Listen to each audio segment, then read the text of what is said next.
네, 안녕하세요. 저는 이번 저널클럽 발표를 맡은 박성훈이라고 합니다.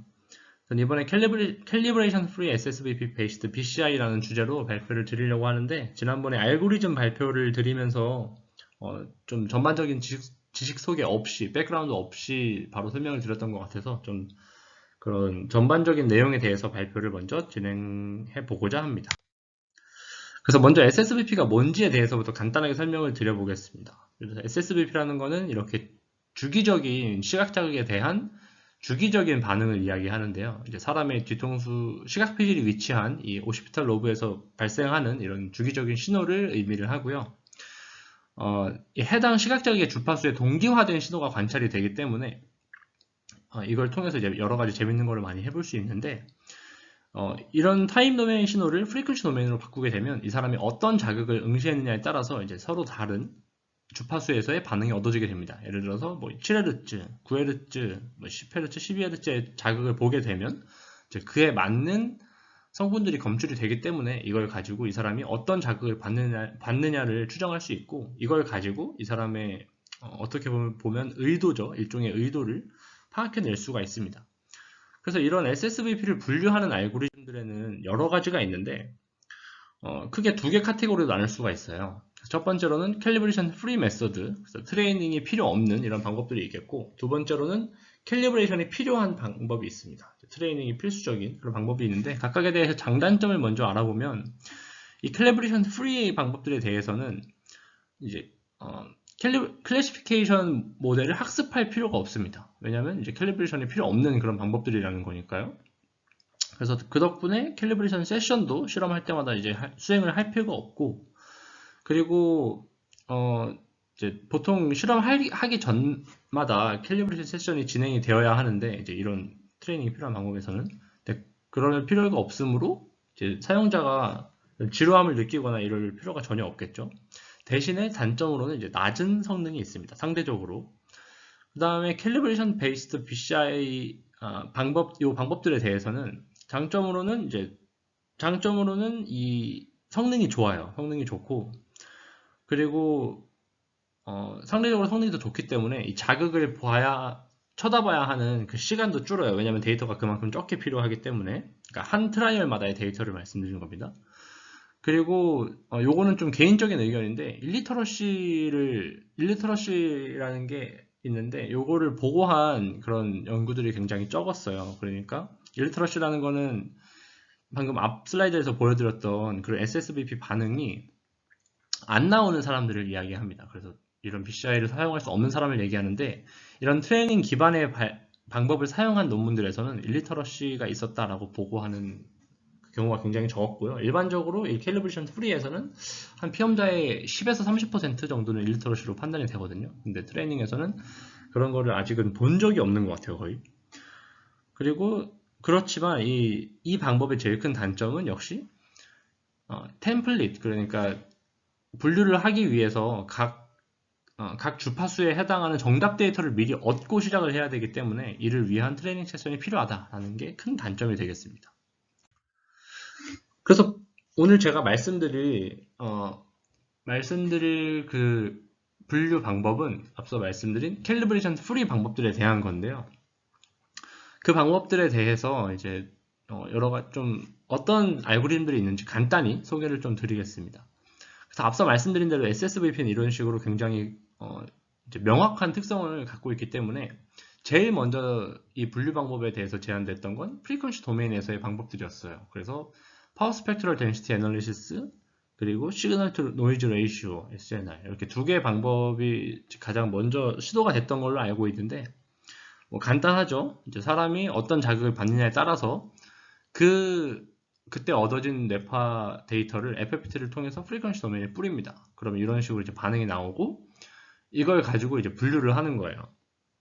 근데 이때의 단점은 뭐 굉장히 이제 직관적이고 간단하다라는 장점이 있지만, 성능이 낮았다는 단점이 있습니다. 그래서 2000년대 초반은 아니네요. 2007년에 CCA 방법을 기반으로 해서 타임 도메인에서 분류할 수 있는 방법이 제안이 돼요. 이 CCA 방법을 지난번에도 간단히 설명드렸었는데 한번 다시 리마인드를 시켜드리자면, 여러 채널에 대한 데이터를 가지고 각 채널 데이터의 웨이트를 곱해서 서메이션을 하는 거예요. 그래서 하나의 이제 단일 채널 데이터인 것처럼 만들고, 그와 동시에 우리가 이미 알고 있는 그 각각 자극들에 대한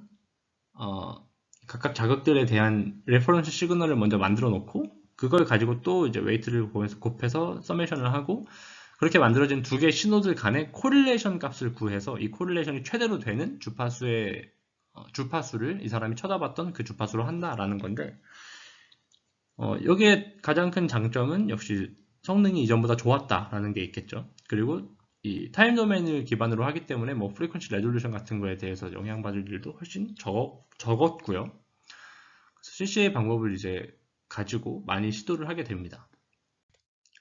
그래서 CCA 방법이 이제 한창 사용이 되다가 이 사람들이 또 CCA를 가지고 또 재미난 거를 많이 시도해 보는데, 이제 CCA의 바리에이션으로 필터뱅크 CCA라는 게 나와요. 그래서 FBCCA라고 부르는데, 이 필터뱅크는 뭐냐면, 뭐 필터뱅크 CSP 같은 데서도 쓰이는 걸로 많이 이제 다들 잘 알고 계실 텐데, 우리가 사용할 수 있는 이런 주파수 대역이 있으면 이 대역을 주파수를 가지고 여러 개의 뱅크로 나누는 거예요. 그래서 뭐 여러 가지 방법들로 할 수 있겠죠. 내가 필터 뱅크들이 각각 겹치지 않게 이런 식으로 짤 수도 있을 거고, 뭐 어느 정도 겹치게 이렇게 짤 수도 있을 거고, 뭐 이런 식으로 아예 하나가 다른 하나에 속하는 식으로 이런 식으로 이제 뱅크들을 나눌 수도 있을 건데, 이거의 장점은 데이터를 일종의 데이터 어그멘테이션을 할 수가 있다는 거예요. 왜냐하면 필터 뱅크를 안 하면 이 맨 아래 그림을 기준으로 설명드리면, 맨 아래에 있는 요 한 단일 뱅크만 사용하게 되는 건데, 이렇게 뱅크를 나눠서 사용하게 되면 데이터를 요만큼 더 증강하는 효과를 얻을 수 있겠죠. 그래서 이렇게 하면은 성능이 더 올랐다라고 이제 보고를 했었고, 전체적인 알고리즘은 기존 CCA는 이제 싱글 뱅크에서 이제 수행을 하기 때문에 이렇게 여러 개 나눠지는 게 아니라 이렇게 단일한 이렇게 경로로 이루어졌을 텐데, 필터 뱅크를 사용하면 서버 밴드를 여러 개 나누고, 그 다음에 그 각각의 서버 밴드에서 CCA를 통해서 이 로우 값을, 그러니까 코릴레이션 값을 구한 다음에 이 코릴레이션 값을 다 하나로 합칩니다. 그래서 합쳐서 가장 높은 코릴레이션 값을 보였던 주파수를 최종적으로 선택하는 게 되는 게 이 알고리즘의 흐름이고요. 이 사람들이 성능을 보고했을 때 평균 정확도 92% 정도, 그리고 ITR 151, 분당 151이라는 굉장히 높은 수치를 이제 얻을 수가 있었다고 보고를 하였습니다. 굉장히 이제 이런 식으로 CCA를 개선시키는 그런 방법들이 있었고요.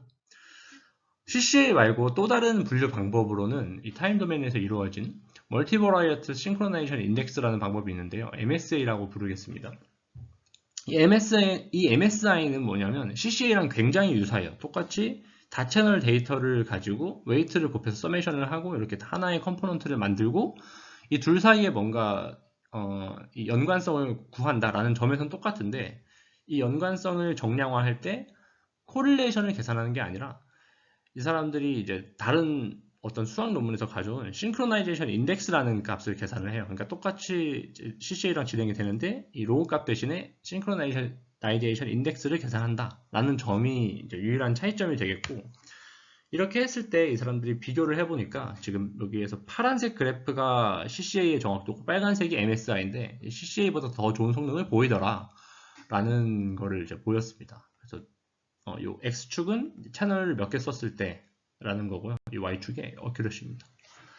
그래서 이런 식으로 MSI라고 더 개선된 알고리즘이 또 나왔었고, 이 MSI에 대해서도 이제 베리에이션이 나왔는데, Extension of MSI, 그래서 EMSI라는 알고리즘이 있어요. 근데 이게 뭐냐면, Extension이라는 요 개념이 뭐냐면 굉장히 간단해요. 그냥 원래 데이터가 X라고 있을 때 이 원래 데이터에 샘플을 예를 들면 맨 처음에 있던 샘플 하나를 그냥 맨 끝으로 보내는 거예요.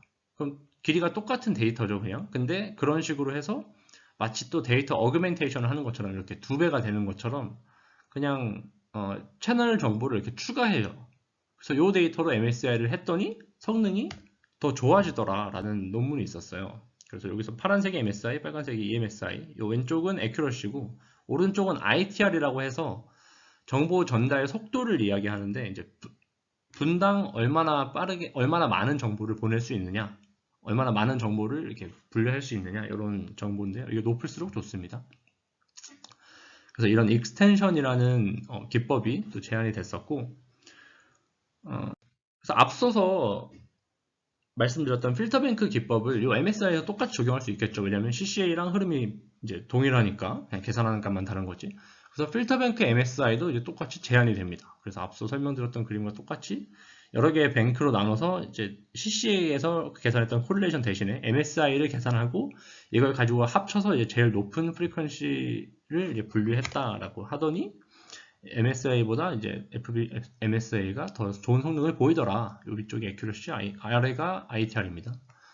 그래서 이런 논문들도 있었고요.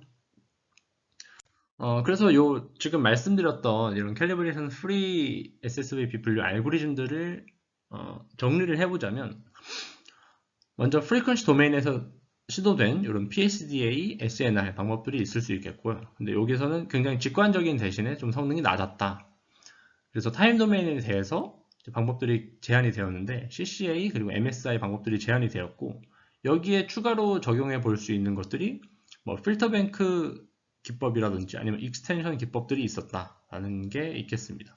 그래서 이 필터뱅크와 익스텐션은 뭐 CCA에만 아니면 MSA에만 국한되는 건 아니고요. 여기에 둘 다 이제 사용을 똑같이 적용할 수 있습니다. 그래서 뭐 극단적으로는 익스텐션 오브 필터뱅크, 뭐 MSI 아니면 CCA 이런 것도 이제 만들 수가 있겠죠. 이제 요게 어느 정도 SSVP 분류 알고리즘들에 대한 좀 전반적인 큰 줄기에 대한 좀 설명이 되겠고요. 이외에도 여러 가지 다른 알고리즘들이 많이 있는데 제일 좀 메인이 되는 것들로 설명을 드렸습니다. 지금 현재 제일 많이 쓰이고 있는 건 필터뱅크 CCA가 굉장히 많이 쓰이고 있고요.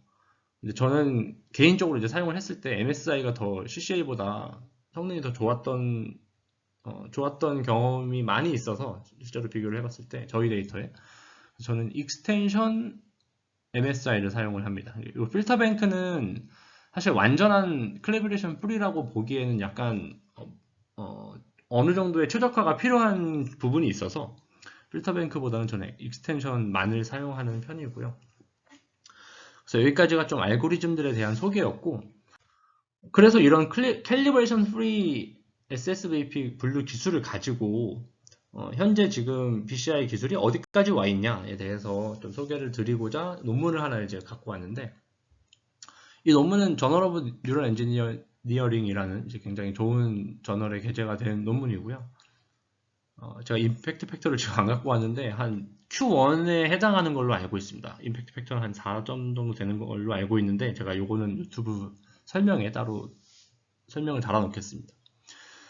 그래서 지난번에 저희 카톡방에 황한정 교수님께서 120개 타겟을 사용한 SSVP BCI를 이제 한번 올려주셨었는데, 이제 관련 논문을 좀 더 서치를 해보니까 총 160개의 타겟을 쓴 게 있더라고요. 그래서 지난번에 황 교수님께서 올려주신 거는 120개의 타겟을 사용하고 그리고 트레이닝을 사용한, 그러니까 캘리브레이션이 필요한 그런 논문이었는데, 제가 이번에 찾은 거는 트레이닝 하지 않고 160개까지 사용을 한 그런 논문이어서 좀 재밌는 것 같아서 일단 가지고 왔고요.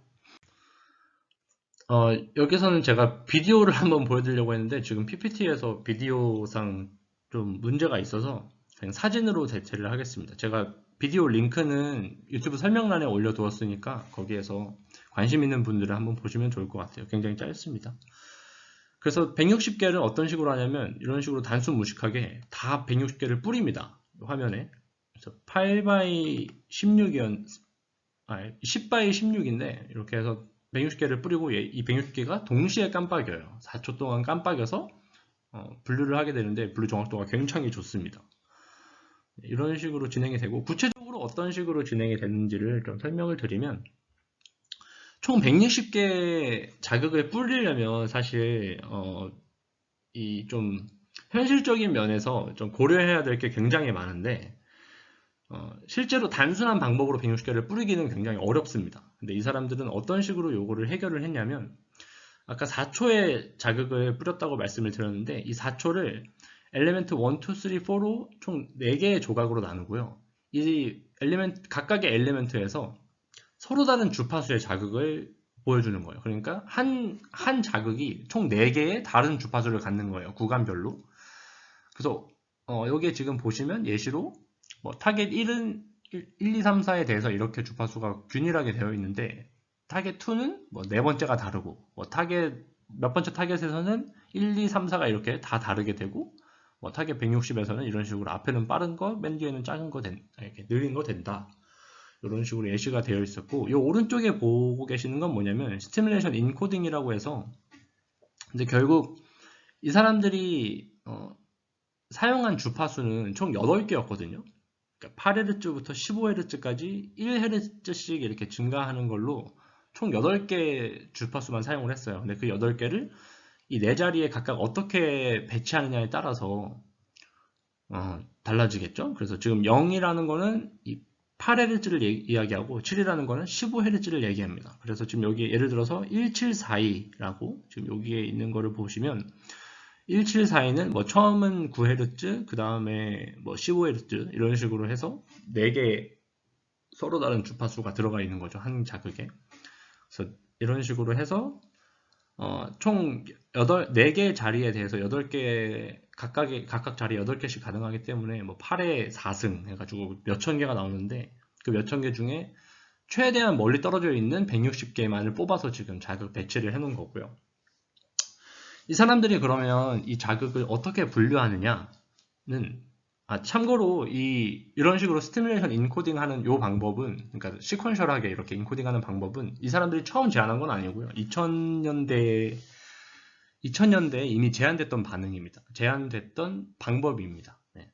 근데 이 사람들이 다시 이제 갖고 와서 지금 활용을 한 거고요. 그 당시에는 이게 크게 그 당시에는 자극 개수가 이렇게 많지 않았기 때문에 크게 실효성이 엄청나지는 않았는데 지금에 와서는 이제 이렇게 160개씩 뿌리려고 하니까 요 방법이 굉장히 유효했던 거죠.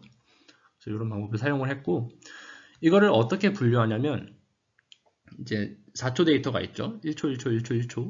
요거를 각각 분류를 합니다. 근데 요거를 각각 어떻게 분류하냐면 요 오른쪽 그림을 보시면 각 1초에 대해서 FBCCA를 적용하고 여기에서 분류 결과를 바로 내는 게 아니라 FBCCA를 통해서 계산한 코릴레이션 값을 이제 엘리멘트 1, 2, 3, 4에 대해서 다 합칩니다.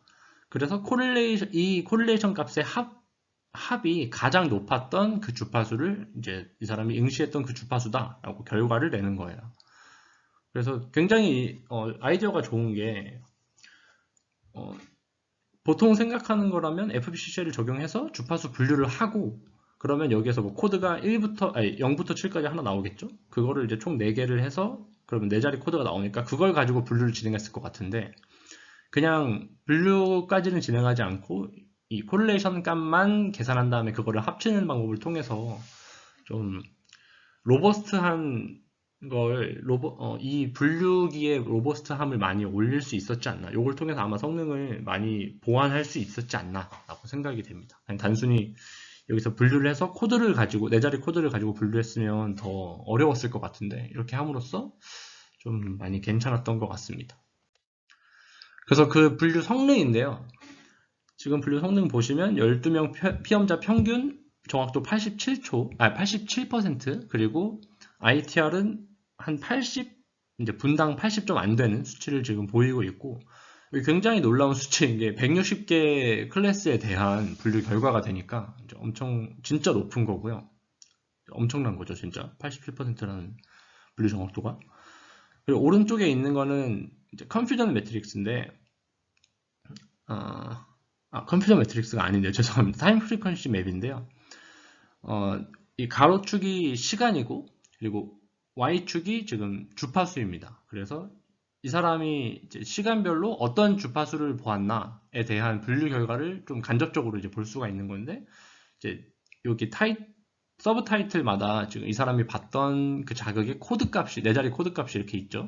그래서 1536을 보면 지금 이 노란색으로 된 게 가장 높은, 반응이 높았던 프리퀀시인데, 1563, 여기는 3으로 정확히 보이진 않네요. 근데 뭐, 예. 3 맞네요. 0부터니까. 그래서 1563 이렇게 해당하는 자리에서 가장 높은 반응을 보였던 것을 이렇게 보실 수가 있습니다. 그리고 맨 아래에 지금 보고 계시는 게 이게 컨퓨전 매트릭스인데 이제 X축, Y축에 대해서 굉장히 예쁜 이 대각선이 보이고 있죠. 그래서 이 사람들이 자기들이 이제 스티뮬레이션 인코딩을 할 때 자극 배치한 게 굉장히 유효했다. 이제 크게 잘 헷갈리게 분류되는 그런 결과들 없이 유효하게 잘 분류가 되더라 라는 결과를 보여주었습니다. 네, 그래서 이렇게 해서 지금 Calibration Free Based SSVP BCI 기술 알고리즘들에 대한 간략한 역사, 좀 지금까지의 흐름 소개를 좀 간단히 드렸고, 알고리즘들 정리를 해드렸고, 그런 알고리즘을 사용해서 현재 지금 SSVP 애플리케이션이 어느 정도까지 개발이 되어 있는지에 대한 소개를 드렸고요. 아마 다음번에는 이제 캘리브레이션 프리를 했으니까 아마 캘리브레이션이 필요한 그런 SSVP 분류 알고리즘들과 그리고 그 어플리케이션에 대해서 한번 발표를 드릴 수 있을 것 같습니다. 네, 요거는 제가 지금 이 발표에서 사용했던 레퍼런스 자료들이고요.